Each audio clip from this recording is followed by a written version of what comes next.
Hola a todos. Hoy es jueves 25 de septiembre de 2025 y nuestros amigos Richard Wolff y Michael Hudson están de vuelta con nosotros. Bienvenidos de nuevo. Gracias por vernos en su show Historic. Por favor, suscríbete y dale al botón de me gusta para ayudarnos a llegar a más personas. Permíteme empezar contigo, Richard, en relación a lo que ha sucedido con el conflicto en Ucrania. No parece que Donald Trump esté ofreciendo nada bueno para Europa. Esto es lo que dijo Scott Bessent sobre cómo Europa puede facilitar el proceso, ya sea que considere negociaciones, la derrota para Europa, o incluso la destrucción de Europa en el caso de Ucrania, dado lo que estoy diciendo ella. Esto es lo que dijo.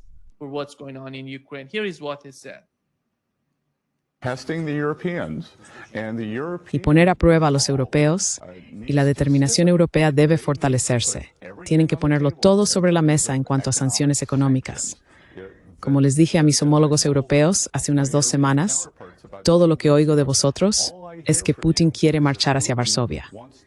De lo que estoy seguro es de que Putin no va a marchar hacia Boston. No va a marchar hacia Boston.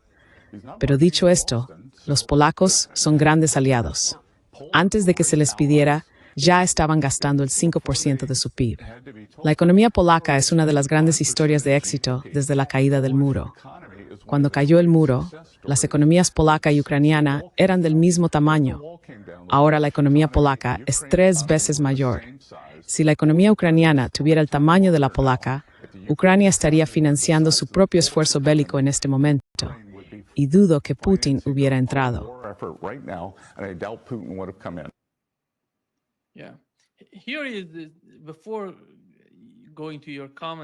Sí. Antes de pasar a tu comentario, Richard, mira este gráfico.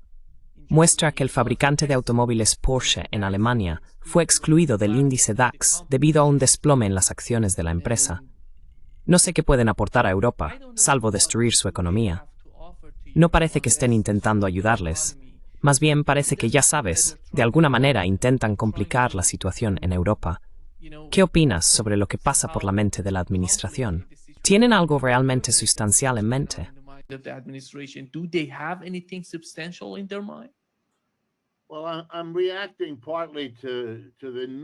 Bueno, en parte estoy reaccionando a las declaraciones casi incoherentes del señor Pessin. De dónde viene y cómo realiza su trabajo estadístico haría que cualquiera que entienda de estos temas se lo cuestione. Polonia no ha tenido una guerra, así que comparar la economía polaca actual con la de hace 10 años o con el momento que él elija es engañoso. Para tener en cuenta la situación actual de la economía ucraniana, hay que considerar que Ucrania se ha convertido en una operación militar. Fue una decisión de la OTAN avanzar hacia el este y crear una confrontación con Rusia en Ucrania. Todo se dedicó a convertir a Ucrania en una fuerza militar. Y se asumió, erróneamente, que la fuerza militar desarrollada en Ucrania, de una manera que no tuvo ninguna inversión comparable en Polonia, sería suficiente.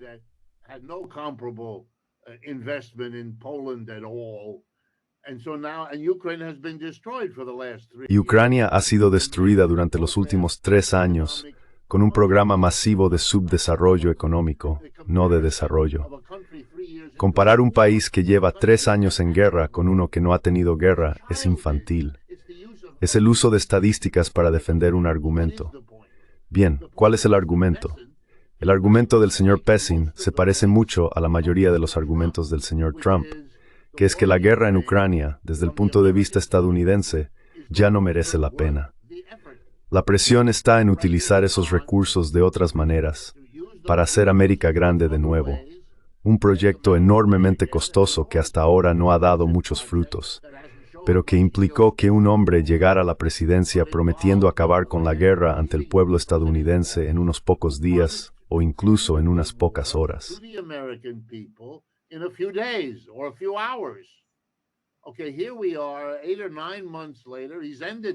Bien, aquí estamos 8 o 9 meses después. No ha terminado nada. Ha hecho innumerables esfuerzos. No han dado resultado. Los rusos siguen avanzando lenta y metódicamente hacia el oeste. Ucrania está perdiendo. Es bastante evidente. Si lo mides por todos los estándares habituales y tratas de obtener estadísticas razonables, esa es la conclusión, no solo mía, sino de la mayoría del mundo que observa todo esto. Y el señor Trump ha dicho la mayor parte del tiempo, yo me aparto, vosotros los europeos deberíais ocuparos de esto, deberíais gastar el dinero, deberíais darles las armas, os haré un trato, seguiré dándoos armas. Aunque no está nada claro si se refería a darles más de lo que siempre ha dado a Europa Occidental.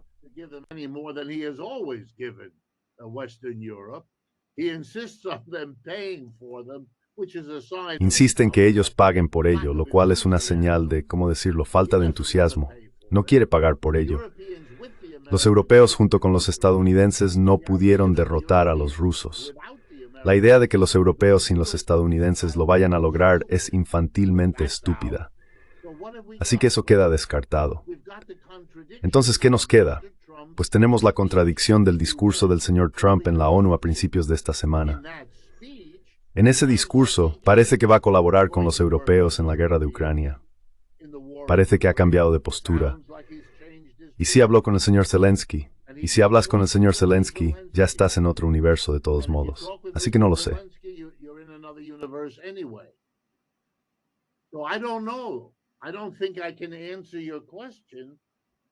No creo que pueda responder a su pregunta sin saber más sobre lo que está ocurriendo en las cada vez más, ¿cómo decirlo?, extrañas declaraciones del señor Trump respecto a la dirección que está tomando la política. Así que mi temor es que la realidad subyacente es que el señor Trump, desde hace tiempo, ha estado mayormente influenciado por las personas que le rodean, tanto neoconservadores como no neoconservadores, en la idea de que el gran problema para Estados Unidos es China, no Rusia. Han aprendido esta lección, y la combinación de que las cosas no van bien en Ucrania y la necesidad de girar hacia China significa que no se quiere hacer lo que está ocurriendo, es decir, fortalecer los lazos entre Rusia y China. Lo que se querría es debilitarlos, y atacar a Rusia no es la manera de lograrlo.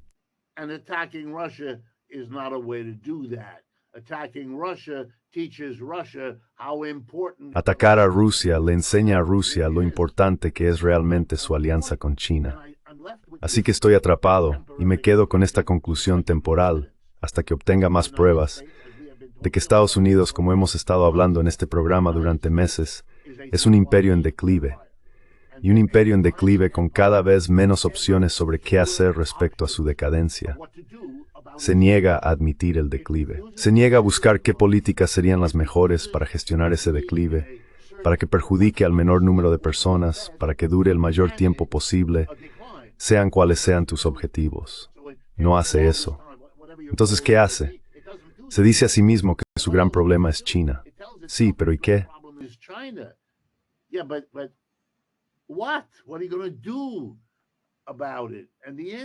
¿Qué vas a hacer al respecto? Y la respuesta es, ad hoc. No saben qué hacer. Así que de repente estamos hablando, creo, de miles de millones de dólares para salvar los esfuerzos casi desesperados del señor Milei en Argentina, cuya situación se está desmoronando, o para rescatar al señor Bolsonaro, cuya situación también se está desmoronando, y así sucesivamente. Son ajustes ad hoc, dando bandazos de un lado a otro, y al mismo tiempo tomando medidas que, tengo que decírtelo, están generando una ansiedad en todo el mundo ante la posibilidad de que el gobierno cierre, de que los republicanos amenacen con despedir a todos en el gobierno federal si eso ocurre. Sabes, en el pasado, este tipo de amenazas se ignoraban.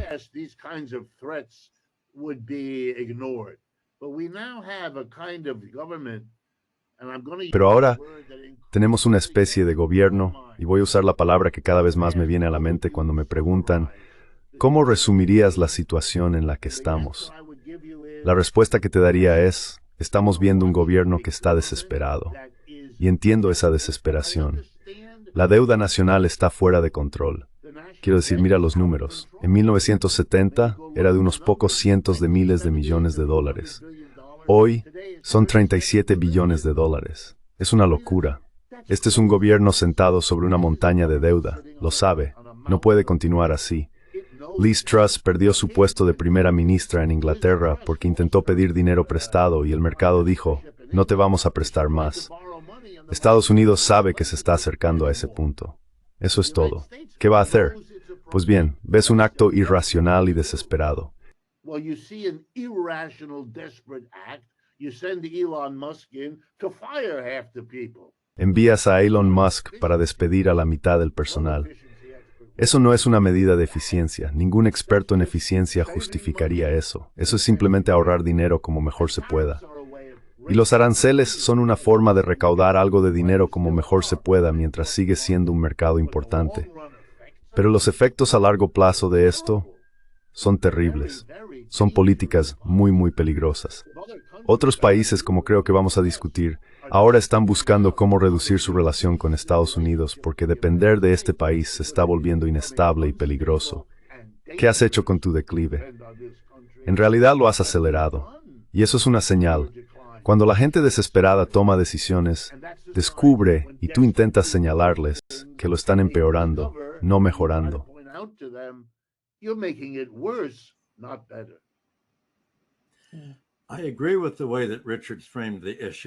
Estoy de acuerdo con la forma en que Richard ha planteado el problema. La cuestión principal es que Estados Unidos está desesperado porque todos los planes que quería llevar a cabo no están funcionando. Están resultando contraproducentes. Y Trump siempre dice que su lema es nunca admitir la derrota, siempre afirmar que has ganado. Cuando observas su discurso en las Naciones Unidas, aún todos están reflexionando sobre su largo y divagante discurso. Puedes ver lo extraño que fue. Intentó decir que Ucrania está ganando, no Rusia, que Rusia debería haber conquistado, o podría haber conquistado, Ucrania en un solo mes, incluso en unas pocas semanas. La guerra podría haber terminado. Es como si la decisión de Putin de no convertir su operación militar en algo más que una operación militar especial, y a proteger a los semantes rusos, hubiera sido un fracaso de su capacidad para capturar Kiev.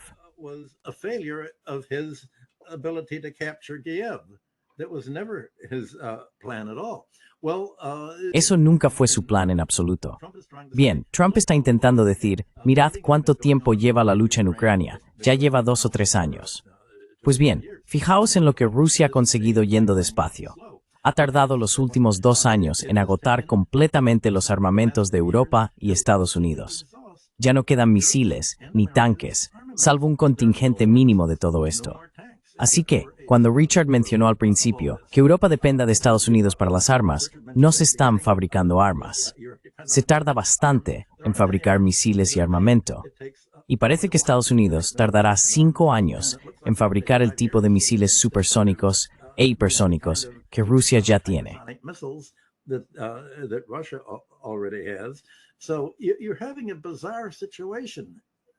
Así que te encuentras en una situación extraña.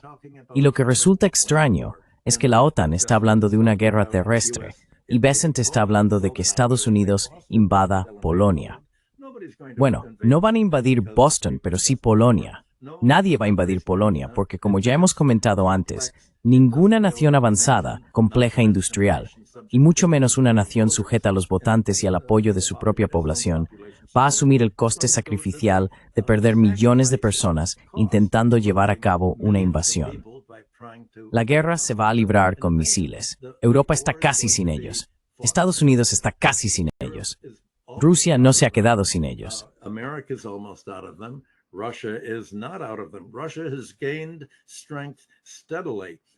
Rusia ha ganado fuerza de manera constante durante todo el transcurso de la guerra, así que realmente no está perdiendo.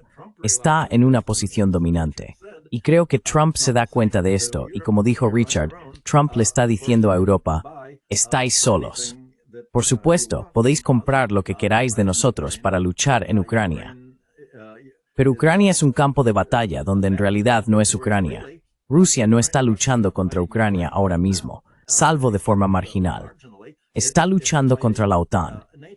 Es la OTAN la que está suministrando a Ucrania los misiles para atacar las refinerías rusas, para intentar evitar que refinen y exporten más petróleo. Y son Estados Unidos y las bases satélite del Mi-6 en Wiesbaden, Alemania, y otros lugares los que están guiando todo esto.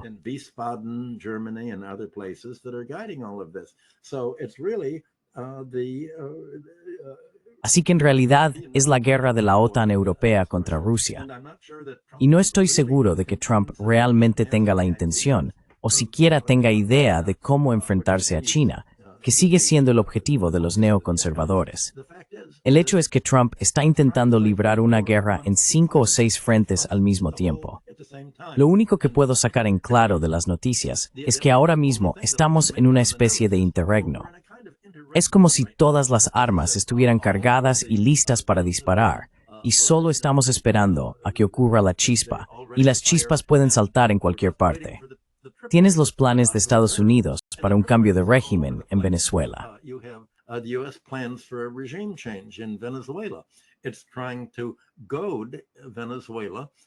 Está intentando provocar a Venezuela para que de alguna manera proteja sus barcos pesqueros que Estados Unidos está atacando. Estados Unidos está desplegando una armada de barcos allí, como si dijera, vamos a enviar a nuestros operativos especiales para invadirte y decapitarte. ¿Qué vas a hacer al respecto? Pues bien, Venezuela está siendo tan paciente como Rusia y no está cayendo en la trampa. En Europa, tienes a Estonia intentando afirmar que Rusia está atacando su propiedad al utilizar el Báltico para sus barcos. El Báltico tiene algunas plataformas petrolíferas que Estonia reclama como propias, y Estonia está haciendo afirmaciones extrañas de que Rusia la está atacando y que quiere atacar la navegación rusa.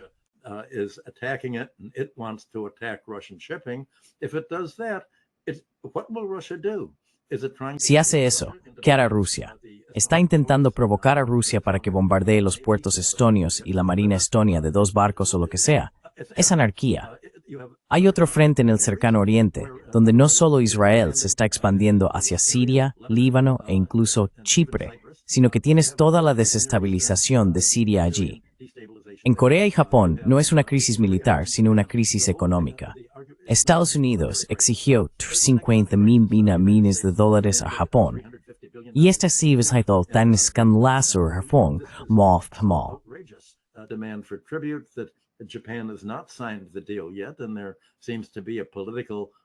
y parece que hay una reacción política en Japón.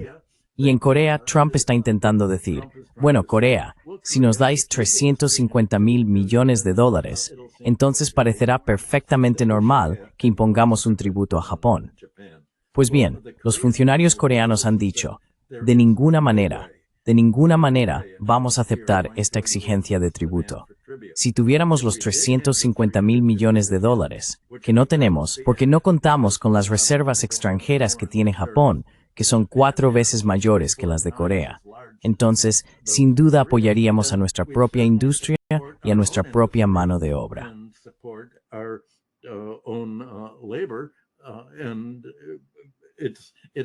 Y resulta más barato pagar el arancel durante el periodo de transición que darte 350,000 millones de dólares y que te quedes con todo el dinero y lo uses como un fondo opaco para repartirlo entre tus simpatizantes de campaña para proyectos de dudosa finalidad. Con la contabilidad creativa que emplean, nunca van a mostrar beneficios para compartir con nosotros, y de todas formas solo nos darías el 10% de las ganancias. Así que han enviado a su ministro de Asuntos Exteriores a China, y estoy seguro de que están hablando con Corea del Norte para decir, ¿no hay algún tipo de acuerdo que podamos hacer con vosotros, nuestros vecinos asiáticos, para que podamos desvincularnos gradualmente del mercado estadounidense? No queremos pagar el tributo, y está fuera de nuestra capacidad satisfacer las exigencias de tributo de Trump. No podemos llegar a algún tipo de acuerdo para integrarnos con vosotros.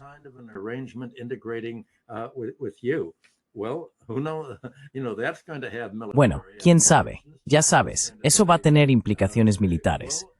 China va a decir, bueno, por supuesto nos encantaría teneros como miembros de nuestro grupo, quizá incluso uniros a los BRICS. Pero tendréis que deshaceros de las bases militares estadounidenses que hay allí.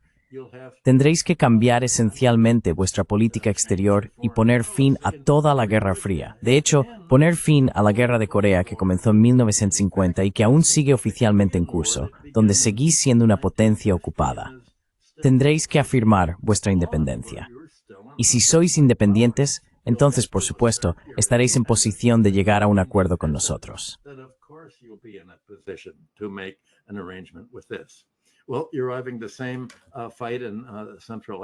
Bueno, estáis teniendo la misma lucha en África Central que ha expulsado a Francia, Bélgica y las potencias coloniales.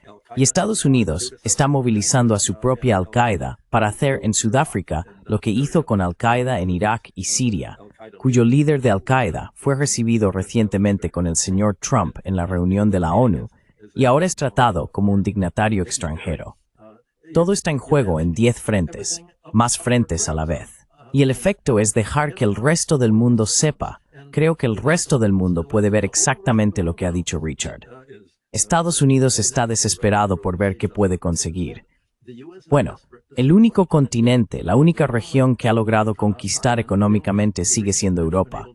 Y el resto del mundo dice, hemos visto lo que ha hecho Estados Unidos al poner a la OTAN a dieta y al insistir en que la OTAN es solo de la política y la economía estadounidense.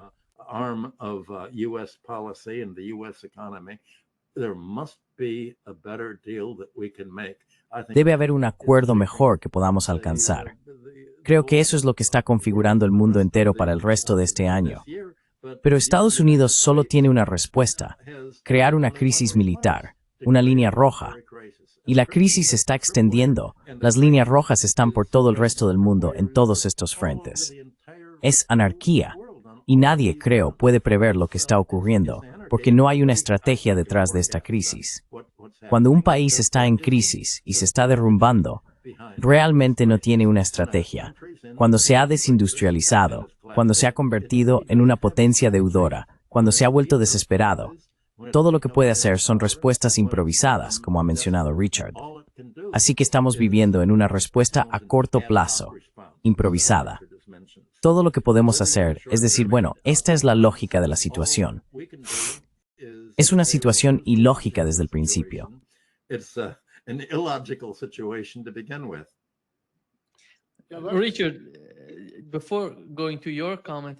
Richard, antes de pasar a tu comentario, esto es lo que informó Reuters. La administración Trump se está preparando para redirigir $1.280 millones en ayuda exterior hacia las prioridades de Estados Unidos. En el hemisferio occidental, el plan asigna $400 millones a varios objetivos: la inmigración ilegal, la creciente influencia de China en minerales críticos e inteligencia artificial. Y por último, pero no menos importante, lo que Washington demanda es Cuba, Bolivia y Nicaragua. Adelante.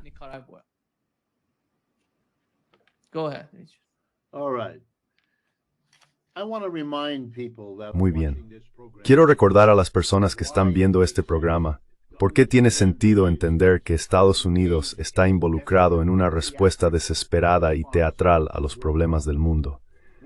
Cuando la guerra en Ucrania comenzó en febrero de 2022, el señor Biden, entonces presidente, y muchos de sus principales funcionarios declararon públicamente, y ningún alto cargo estadounidense importante estuvo en desacuerdo, que esta guerra sería corta, que el rublo se convertiría en escombros, que la economía rusa no podría sostener esto y colapsaría, e incluso que podría ser posible, algunos de los más ambiciosos lo imaginaron, lograr un cambio de régimen en Rusia. Adiós, señor Putin, y tal vez dividir Rusia para que se fragmentara en muchos pequeños países como el resto de Europa del Este.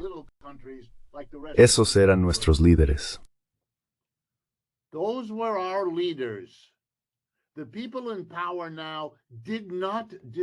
Las personas en el poder ahora no discreparon con esa evaluación, la secundaron. ¿Por qué alguien cree la versión actual? Rusia está agotada. Rusia no puede continuar. Sabemos que eso era falso. El rublo vale aproximadamente lo mismo que antes de que comenzara la guerra. No se ha desplomado ni nada por el estilo. La economía rusa, según los datos del PIB y de las Naciones Unidas, ha crecido más rápido que la economía de Estados Unidos en todos los años de la guerra, incluido el actual. Resulta que la guerra en Rusia ha tenido un efecto estimulante por la forma en que la han gestionado. No digo que lo hayan hecho perfectamente en todos los aspectos, pero como empresa económica han hecho con la guerra lo que Estados Unidos hizo con la Segunda Guerra Mundial, utilizarla para salir de la depresión, para crecer más rápido de lo que podían en los años 30, ¿Qué es lo que hicieron? Than they could in the 1930s, which they did. And the Russians have done that also. Y los rusos también lo han hecho. Puedes fingir que esto no es así, pero lo es. Y si finges que no lo es, si crees que puedes contarnos otra historia, Rusia está agotada y no recordamos hace 3 años cuando nos dijiste que sabías lo que iba a pasar y todo fue erróneo, entonces el que está loco eres tú, no nosotros. Y ahora, sobre podemos ganar la guerra, el señor Zelensky dice que Rusia es un oponente muy serio, muy bien armado. Ha estado bien armada desde la época soviética, lo que significa al menos medio siglo de prioridad militar, y ya eran un país razonablemente rico. Repasemos las guerras estadounidenses. La guerra de Vietnam fue una guerra entre una superpotencia militar altamente desarrollada y un país pobre y atrasado, y Estados Unidos perdió. And the United States lost. The war was against the Communist Party of North Vietnam. La guerra fue contra el Partido Comunista de Vietnam del Norte. Ellos están al mando hoy en día. Han estado al mando durante todo el intervalo, que ya son 50 años desde 1975. Han logrado gestionar una buena sociedad. Y Vietnam, por cierto, es una de las economías de mejor desempeño en el mundo, gobernada por el Partido Comunista, porque Estados Unidos perdió. Ahora vayamos a Afganistán. Es aún más pobre que Vietnam. Estados Unidos contra los talibanes. Y perdimos. ¿Quién está al mando de Afganistán hoy? Los talibanes, no Estados Unidos. No ganamos en Irak y no estamos ganando en Ucrania. Y en vez de que eso sea una idea extraña que no estamos ganando, no debería ser raro para nadie. Ese es el historial que tenemos. No ganamos guerras.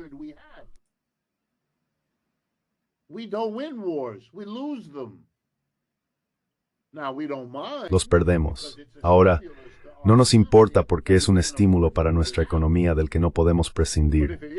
Pero si lo es para nosotros, entonces puede desempeñar ese papel para Rusia, que es lo que está ocurriendo. Y eso no debería sorprender a nadie que reflexione un momento sobre todo esto. Ahora permítanme detenerme un momento en esta espinosa cuestión de Europa. Michael sigue recordándonos con razón que la prohibición por parte de los europeos, la decisión que tomaron de dejar de comprar petróleo y gas a Rusia como parte del gran programa de sanciones, creo que su última versión, incluso mayor que antes, es la número 19 o la número 20 de los paquetes de sanciones que han aprobado.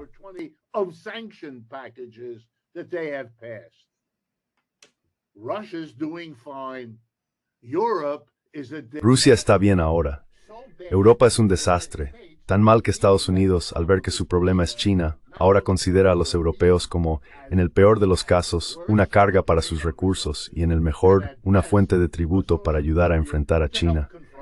Esto coloca a Europa en un declive increíble. Mira, de todos modos, ya era una parte en declive de la economía mundial. Los imperios se perdieron hace un siglo o medio siglo, y no saben qué hacer. Han sido superados por Estados Unidos por un lado y por los chinos y los BRICS por el otro. Así que Europa está en declive y los políticos tienen que explicar eso a su gente.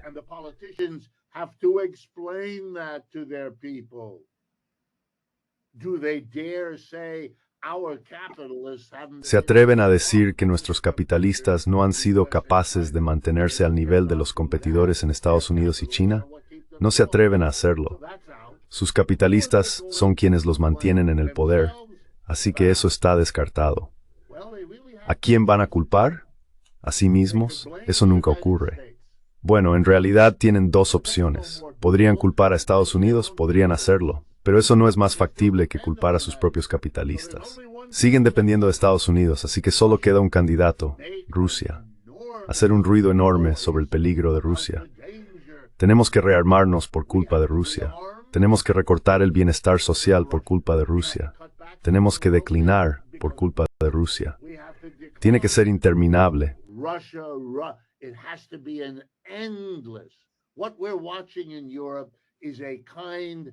Lo que estamos viendo en Europa es una especie de réplica de la Guerra Fría estadounidense tras la Segunda Guerra Mundial.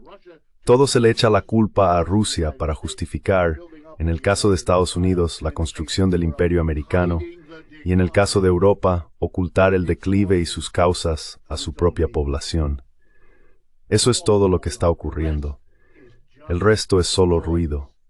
El último punto que quiero destacar, la crisis para Estados Unidos tiene que ver, en cierto modo, con algo que sé que asustará a la gente, pero no sé cómo se puede evitar.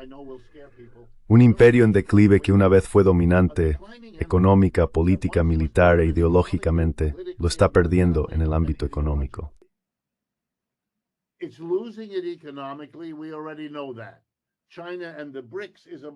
Eso ya lo sabemos. China y los BRICS constituyen una unidad de riqueza económica mucho mayor en la economía mundial que Estados Unidos y el G7. Cruzaron las dos líneas en el año 2020 y la brecha se ha ido ampliando cada año durante los últimos 5 años. Así que económicamente Estados Unidos ya no es dominante. Políticamente tampoco lo es. ¿Sabes cómo se puede ver eso? Las votaciones en la ONU están muy desbalanceadas. Hay 120 países de un lado y Estados Unidos y unos pocos más del otro. Cada vez más y más. No puedes controlar a los países de América Latina. Haz la lista. Tienen que enumerar media docena. Antes solo tenían que mencionar a Cuba. Ahora tienen que mencionar media docena.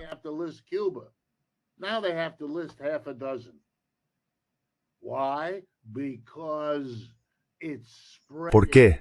Porque se está extendiendo allí, porque el control político de Estados Unidos está disminuyendo. Ideológicamente, el capitalismo privado occidental, que solía ser la cobertura ideológica, somos la fuerza globalizadora del mundo, la empresa privada uniendo al mundo, trayendo prosperidad. Ya nadie lo cree. Hubo 50 años de propaganda de la globalización como marco ideológico del éxito del país. Pero los perdedores de todo eso, sobre todo aquí en Estados Unidos, han transformado la política interna para apoyar a un Trump en el poder, que expresa la ira y la rabia de quienes perdieron con la globalización.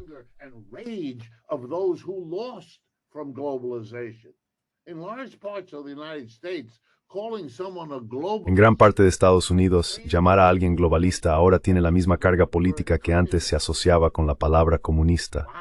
Políticamente e ideológicamente, ese es el marco, pero no funciona. El respaldo y la financiación de Israel por parte de Estados Unidos en Gaza está socavando. ¿Qué posición? ¿Que los estadounidenses están a favor de la libertad? ¿Que la libertad de todas esas personas en Gaza para morir? ¿De qué libertad estás hablando? Y luego la ironía suprema, de la que vamos a hablar, lo predigo en los próximos meses en este programa. En las últimas semanas, el gobierno de Estados Unidos adoptó una posición adquiriendo el 10% de la corporación Intel, con una opción para otros 5%.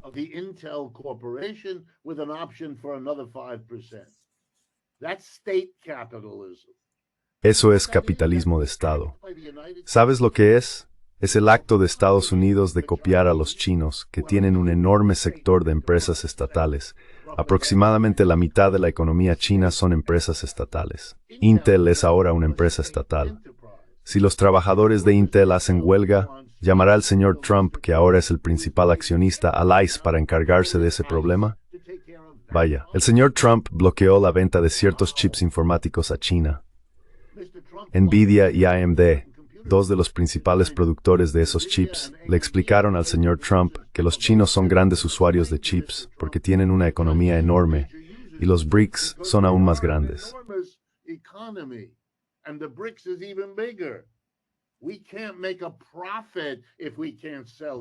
No podemos obtener beneficios si no podemos venderles chips. Todo lo que hicimos se basaba en eso. Oh, el señor Trump dijo, de acuerdo, cancela el pedido, pero debes darme a mí, al gobierno, el 15% de los ingresos que obtengas por vender chips a los chinos. Ese es el acuerdo que tenemos ahora. Bien, esa es la forma más sincera de halago que la economía china podría pedir. Los estadounidenses, sin admitirlo, sin hablar de ello, están copiando. ¿Y la razón? Fácil de ver. El FMI estima actualmente que la economía de Estados Unidos crecerá alrededor de un 1,5% del PIB en 2025, por debajo del más de 2% que había prometido antes. China estima un 5%, India un 7%, que fueron sus cifras del año pasado.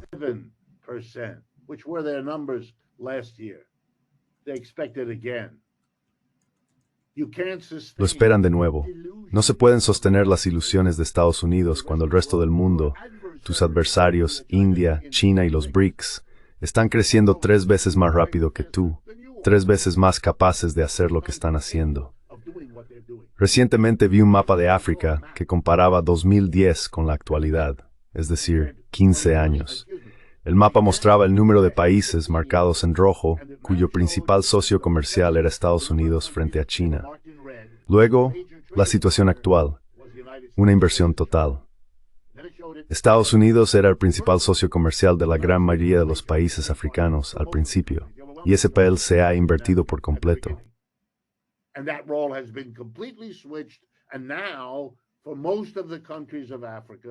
Y ahora, para la mayoría de los países de África, la gran mayoría, el principal socio comercial es China. ¿Cuántas señales más necesitamos mostrarle a una persona razonable para que entienda hacia dónde va el mundo? Así que eso nos deja con el ámbito militar. Y la guerra en Ucrania plantea muchas preguntas que Michael resumió. La escasez de armas, su agotamiento, entregarlas a los ucranianos, porque el señor Zelensky parece haberse convertido en un icono de esta locura europea respecto a Rusia. No sé cuáles son los planes del señor Putin, y sé que usted, el oyente, y ustedes, los europeos, tampoco lo saben.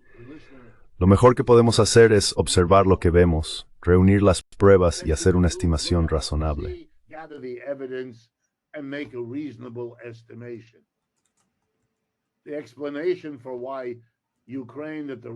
La explicación que dan los rusos sobre Ucrania tiene cierto sentido. ¿Hay motivos ocultos? No lo sabemos, probablemente. No sé cuáles son. Pero la idea de que Rusia tenga algún motivo para invadir el resto de Europa ahora tiene menos motivos que nunca.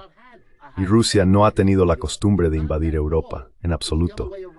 Es al revés. Napoleón, la Primera Guerra Mundial, Hitler, las grandes invasiones fueron en la otra dirección, de oeste a este. Superan, en todos los aspectos, cualquier movimiento en sentido contrario. Así que basta. Este es un juego peligroso. Un imperio en declive en una situación desesperada, buscando en su ejército la solución al problema. Y hacerlo después de haber perdido 5 guerras contra oponentes mucho menos capaces que Rusia, eso roza la locura.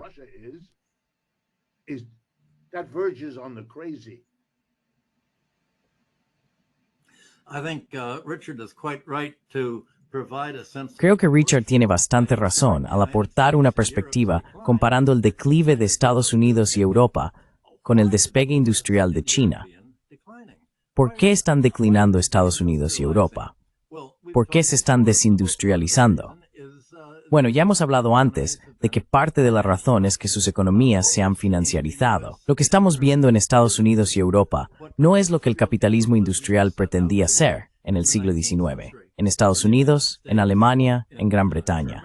En todos estos países, el capitalismo recurrió a un papel cada vez mayor de la inversión y la regulación gubernamental. Querían tener un gobierno lo suficientemente fuerte como para enfrentarse a los poderes rentistas. Para acabar con el control sobre el gobierno a través de mercados lores o las cámaras altas de los gobiernos europeos.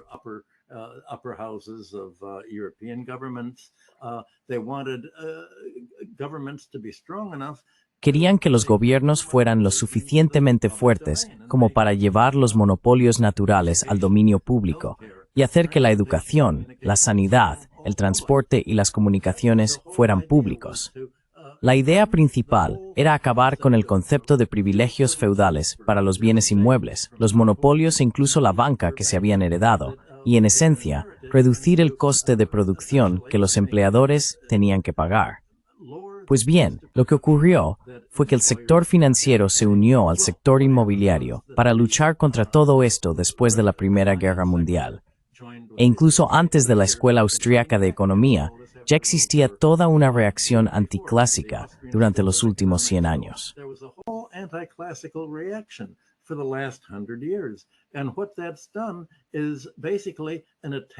Y lo que eso ha hecho es básicamente un ataque al poder del gobierno.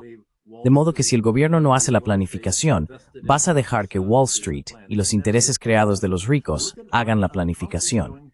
Y eso es exactamente lo que ha ocurrido. Mira lo que está haciendo Trump hoy en día. La política exterior estadounidense no consiste simplemente en oponerse a Rusia o a China.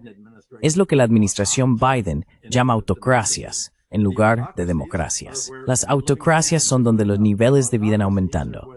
Las autocracias son donde la mano de obra está mejorada y no oprimida. Las democracias son Ucrania y las oligarquías clientelares que Estados Unidos ha estado apoyando.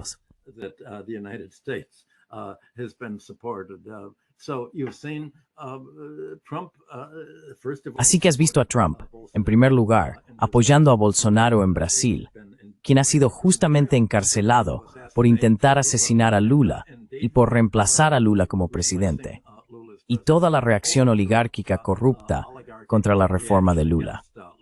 Ahora mismo, Estados Unidos está intentando apoyar a Argentina con este préstamo absurdo de $20.000 millones, además de todos los préstamos del FMI. América está haciendo todo lo posible para respaldar la locura libertaria de desmantelar el gobierno en favor de la oligarquía financiera que dirige Argentina. Y lo mismo ocurre en Venezuela. Se pretende reemplazar el gobierno por una oligarquía militar cliente al estilo brasileño, argentino o de Pinochet bajo control estadounidense. Y en casa, tenemos lo mismo con lo que Trump está intentando hacer, promover un ataque libertario contra el gobierno. Es lo que es MAGA. ¿Qué?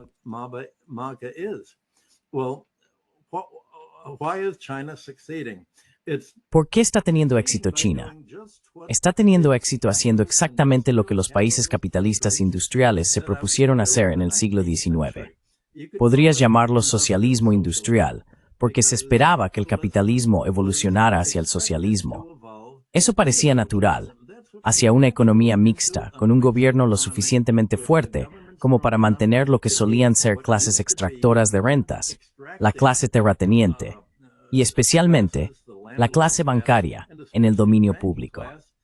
China ha mantenido la banca en el dominio público, por lo que la creación de crédito y de dinero en China no se utiliza para permitir que las corporaciones chinas realicen adquisiciones empresariales, ni para prestar dinero a las empresas para que puedan endeudarse y así aumentar el precio de sus acciones mediante recompras o simplemente repartir dividendos. De hecho, están siguiendo una política industrial.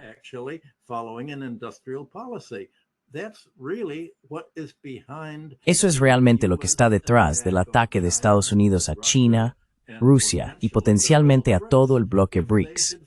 Si ellos decidieran, bueno, no queremos el capitalismo financiero en su forma libertaria, no queremos desmantelar el gobierno, queremos utilizar el gobierno como un medio para promover la democracia, la inversión de capital industrial, para subvencionarla, para proporcionar la infraestructura básica que necesitamos para crecer, para en esencia gestionar la economía mediante ingenieros industriales y decir, ¿qué necesita la economía? ¿Cómo puede el gobierno promoverlo mediante la política fiscal y otras políticas? Pues bien, Estados Unidos dice, eso es socialismo.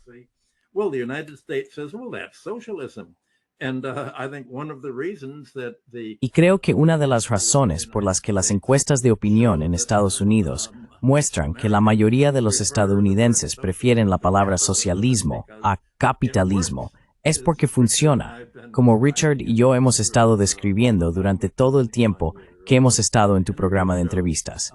Y de eso se trata, realmente. Vamos a tener una austeridad libertaria dirigida por la oligarquía financiera que concentra toda la riqueza en manos del 1%, como hace Argentina, como le gustaría hacer a la oligarquía brasileña detrás de Bolsonaro, como Estados Unidos querría que hiciera Venezuela y como Estados Unidos intentó que hiciera Rusia después de 1991, con su desastrosa terapia de choque de reformas libertarias.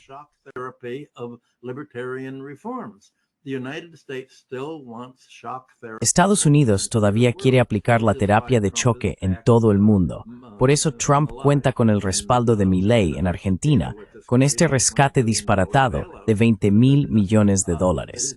Argentina dijo, bueno, no podríais comprar nuestra moneda para apoyarla, así nuestra oligarquía puede saltar del barco y sacar todo nuestro dinero.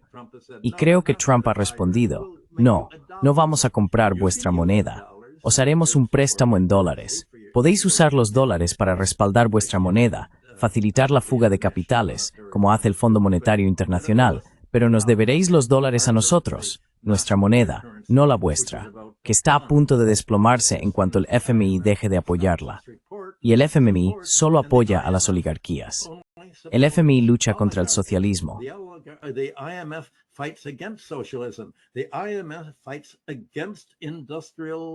El FMI lucha contra la industrialización. El FMI lucha contra los trabajadores con sus planes de austeridad. Y por eso el mayor préstamo del FMI es para Ucrania, para financiar la guerra. Y el segundo mayor préstamo del FMI es para Argentina, para promover este desquiciado recorte de pensiones, recorte del gasto social, en esencia, recorte del empleo y provocando el desastre económico que llevará a Milei a perder las próximas elecciones. Así que, efectivamente, el contexto que señala Richard es el éxito del socialismo industrial que emana de China y de los países con los que colabora, o el plan de austeridad estadounidense de financiarización y apoyo al 1%, el mismo grupo, la misma capa de la población que Trump apoya en Estados Unidos.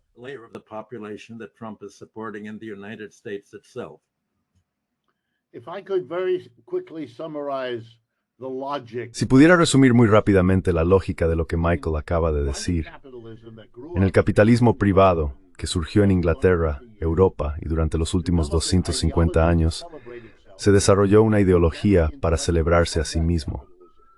Los intelectuales orgánicos de ese capitalismo decían que el capitalismo privado, los capitalistas que buscan el beneficio privado, unificaría el mundo de la manera más eficiente, creando la mayor prosperidad para el mayor número de personas.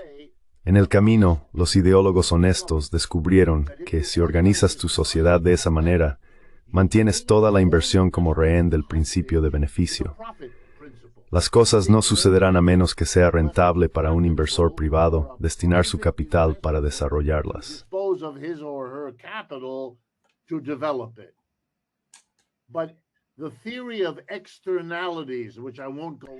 Pero la teoría de las externalidades, en la que no voy a profundizar, es una teoría en la que los economistas honestos entendieron que toda inversión que realiza una persona privada tiene todo tipo de consecuencias que esa persona no tiene que calcular o no puede calcular debido a todas las ramificaciones, ya sea que construyas un puente o no, ya sea que construyas una fábrica o no.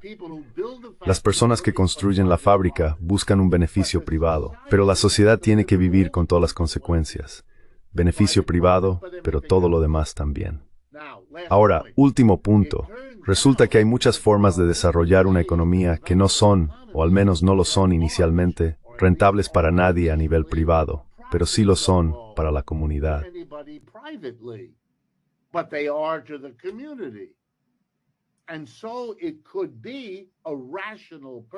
Así que una persona racional podría decir, si hay cosas que desarrollarían nuestra economía, pero no son rentables para los privados, y por tanto no las llevará a cabo un capitalista privado, necesitamos una entidad que aproveche esas oportunidades en beneficio de toda la comunidad, incluidos los propios capitalistas. Y eso se llama el gobierno, que puede recaudar dinero, para eso son los impuestos, y endeudarse si lo desea, para emprender proyectos que construyan la economía pero que no sean rentables para los privados. No al principio, quizá no durante 10 o 15 años. Y ya sabes, en Occidente, a pesar de las tonterías, lo hemos sabido.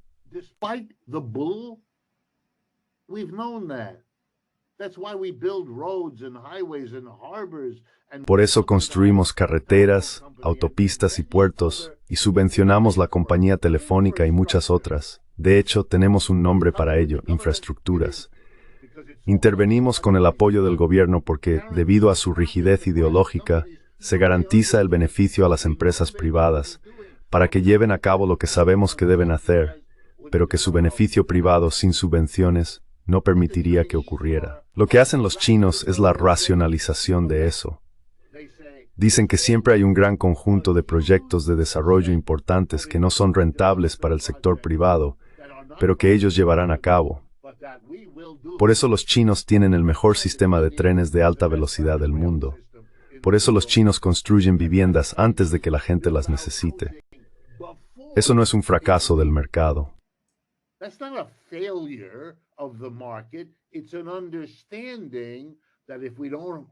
Es un entendimiento de que si no queremos tener una explosión de los alquileres, con todas las consecuencias que eso conlleva, como estamos viviendo ahora mismo en Estados Unidos, entonces tenemos que hacer cosas que los constructores inmobiliarios privados, motivados por el beneficio, no harán. Es decir, es una forma racional de abordar lo que sabemos por la teoría de las externalidades, los precios y los beneficios.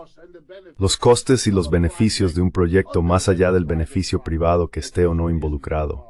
Y esos, el gobierno puede estimarlos y tomar medidas para gestionarlos. Ahora bien, la prueba está en los resultados.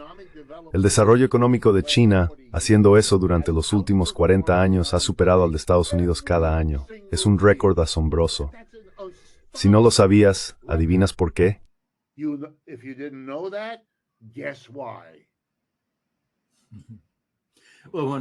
Bueno, cuando Richard habla de externalidades, lo que quiere decir es mirar a largo plazo en lugar de a corto plazo. Los beneficios a corto plazo realmente no buscan tanto obtener beneficios. Buscan plusvalías, buscan ganancias financieras. Los precios de las acciones en la bolsa suben, esencialmente desindustrializando, utilizando los beneficios para recomprar tus propias acciones que han pagado dividendos, no para reinvertir en la construcción de nuevas fábricas y en emplear a más trabajadores. Y supongo que eso es lo que quería decir Lao Tse, el general chino. Todas tácticas y ninguna estrategia es una forma de perder. El largo plazo es una estrategia, el corto plazo son tácticas.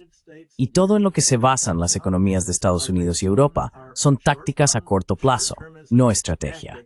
Y no pueden reconocer una estrategia, porque reconocer una estrategia es reconocer el papel del gobierno, lo que ellos llaman socialismo. Y supongo que eso es lo que Richard y yo llamamos socialismo. Y eso está creando una situación desesperada de anteojeras en Occidente. Y China está libre de esas anteojeras.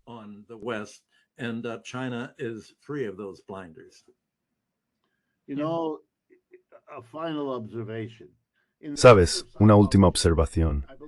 En el campo de la psicología, creo que generalmente se acepta, o al menos es una opinión bastante extendida, que si tienes traumas en la infancia, realmente pasas el resto de tu vida intentando afrontarlos, con suerte, trabajando para superarlos y dejarlos atrás.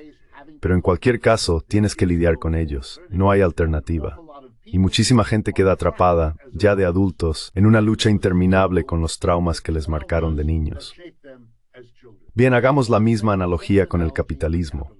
El capitalismo surge en Europa, al menos en su forma moderna, en una época en la que las sociedades europeas se conocen como monarquías absolutas. Ya sabes, están asociadas con Luis XIII y Luis XIV y todos los reyes y reinas de Europa de los que nos burlamos en retrospectiva.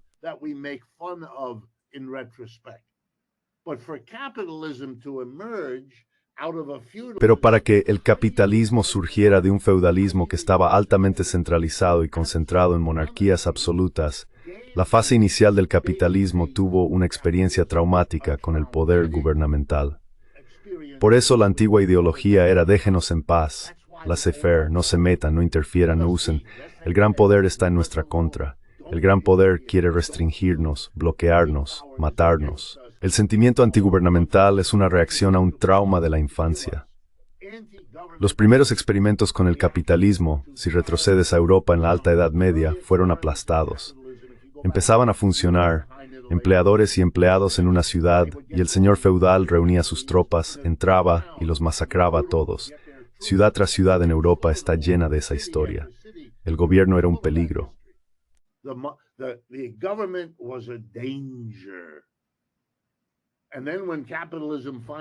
Y luego, cuando el capitalismo finalmente se establece en Europa en el siglo XIX, apenas se ha deshecho del sistema feudal cuando los trabajadores empiezan a decir, queremos ser el gobierno, y entonces ven otro peligro más.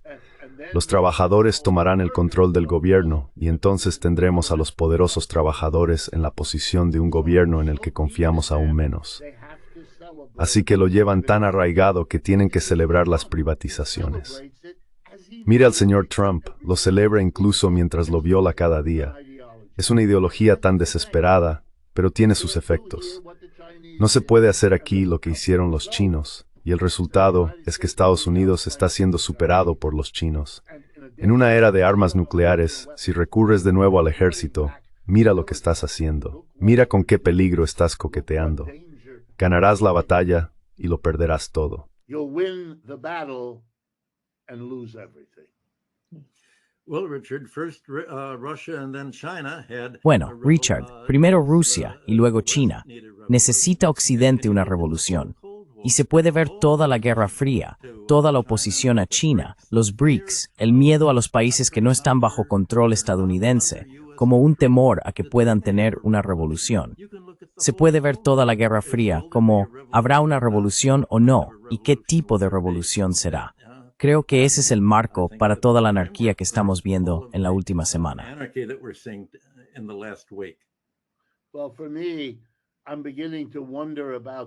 Bueno, en mi caso empiezo a preguntarme sobre Estados Unidos, porque en la última semana me he encontrado con la historia de un profesor en una universidad de Texas que fue despedido, un profesor con plaza fija, y la razón que dio la administración fue que habló en una conferencia socialista. Ese fue su delito. Y yo vivo en Manhattan, donde las encuestas sugieren que estamos a punto de elegir como alcalde de esta ciudad a un socialista. ¿Sabes lo que eso sugiere? La fragmentación de la sociedad.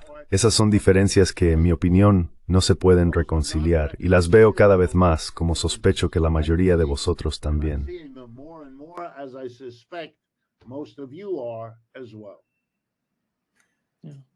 Bueno, yo vivo en la misma ciudad, Richard, y tienes razón. Eso es lo que está ocurriendo aquí. Muchas gracias, Richard y Michael, por estar con nosotros hoy. Es un gran placer, como siempre. Gracias. Adiós.